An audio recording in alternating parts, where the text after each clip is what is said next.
Yeah, it's truly amazing. I am in Anji County, and of course, this is in Huzhou. It's eastern Zhejiang province. And, I've traveled to China quite a bit. In fact, I was just here a few months ago working with GAS, the Race to the Future series. Now we're bustling to bamboo, if you will. I mean, it's just such a beautiful, lush environment, and you're just struck by that as you stand here. It's a beautiful day, and I am so lucky to be standing here next to Lanyou, who's been out on the eastern route now for about a week, right? Yes, that's right.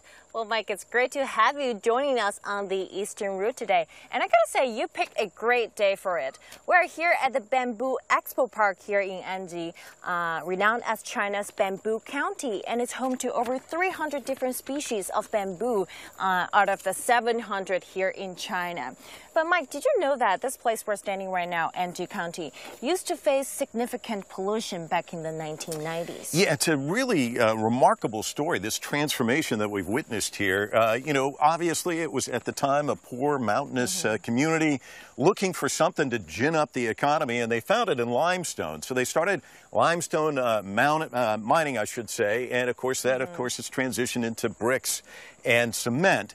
But the problem is it creates a lot of pollution. And in Yukon Village, the salaries went up significantly, like 3 million yuan annually. It's about 414,000 US dollars. So great for the pocketbook, but not great for the ecology. Well, to address that, in 2003, Zhejiang province introduced a rural green revival program aimed to improving the living conditions for rural residents as well as the overall environment of the villages. And 2 years after that, in August 2005, Chinese President Xi Jinping, he was then the secretary of CPC Zhejiang Provincial Committee. He visited Anji and praised the decision of shutting down the mines. And then he introduced the two mountains theory. Lucid waters and lush mountains are invaluable assets, which means China's philosophy of economic development doesn't come at the expense of environment, but the two needs to support each other and go hand in hand.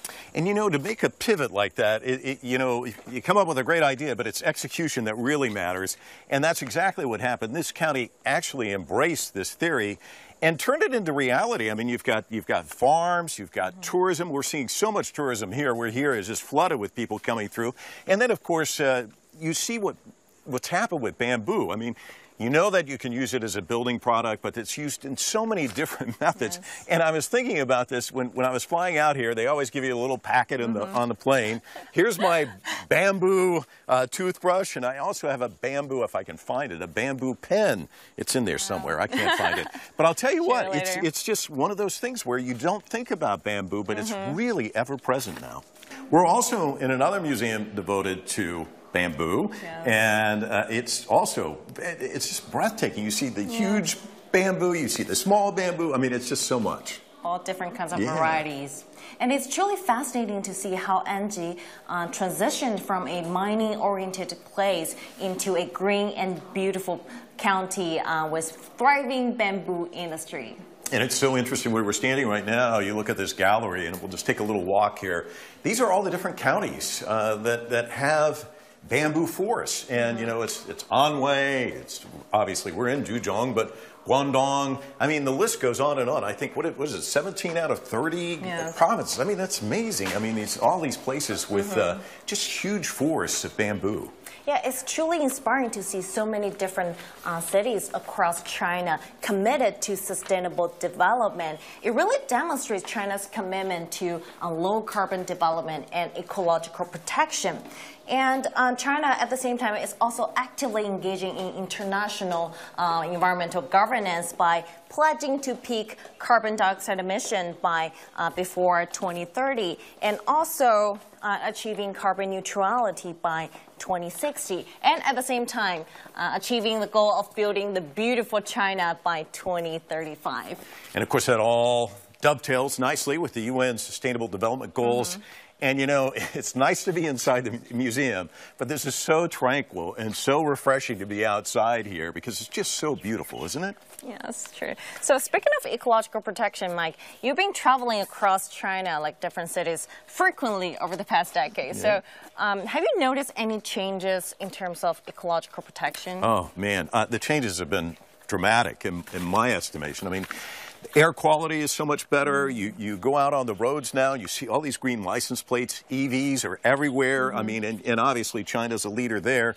You also see solar and wind. It just seems like China's like, well, in the race to the future, we're demonstrating that, just light years ahead of everybody else and kind of paving the way for the world in a sense, because this is an issue that's not just affecting China, it's affecting the entire planet.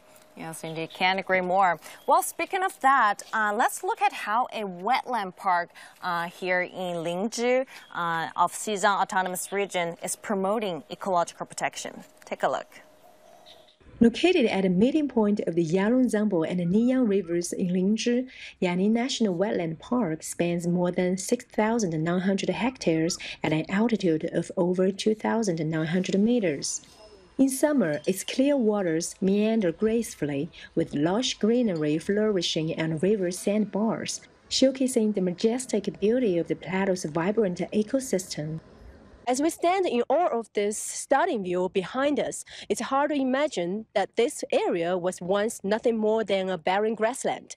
Thanks to the local ecological conservation plans, the transformation began 15 years ago. Before the pilot construction of Yani Wetland Park began in 2009, the area was a stretch of river valley sandbanks, with exposed riverbeds and dust storms after the rainy season when water levels dropped. Since the park's administration was established in 2016, the local government has invested around $21.15 million to build infrastructure, restore the ecosystem, and carry out scientific monitoring. Local residents were also encouraged to participate in wetland protection activities. Through continuous efforts in reforestation, we've been planting native willow trees around the barren grasslands. This helps stabilize the sandy soil on the outskirts and prevents erosion. Local communities have also been involved in the process, which not only boosts their income but also raises their awareness of environmental protection. So far, over 340 hectares of Yani wetland and its surrounding areas have been restored. It is now home to more than 500 species of wild plants and over 200 species of wildlife. The improving environment has attracted a growing number of tourists. To ensure proper management, 45 local villagers have been hired as wetland rangers to conduct daily patrols. Wang Zha, one of them, has been conducting 3 patrols a day for over a decade. I'm responsible for forest management in 5 villages here, and the government provides financial support. I earn a steady income of 3,200 yuan a month. Things have changed a lot around here. There are more tourists coming, and our economy has improved. I have 3 kids, and one of them is already in college.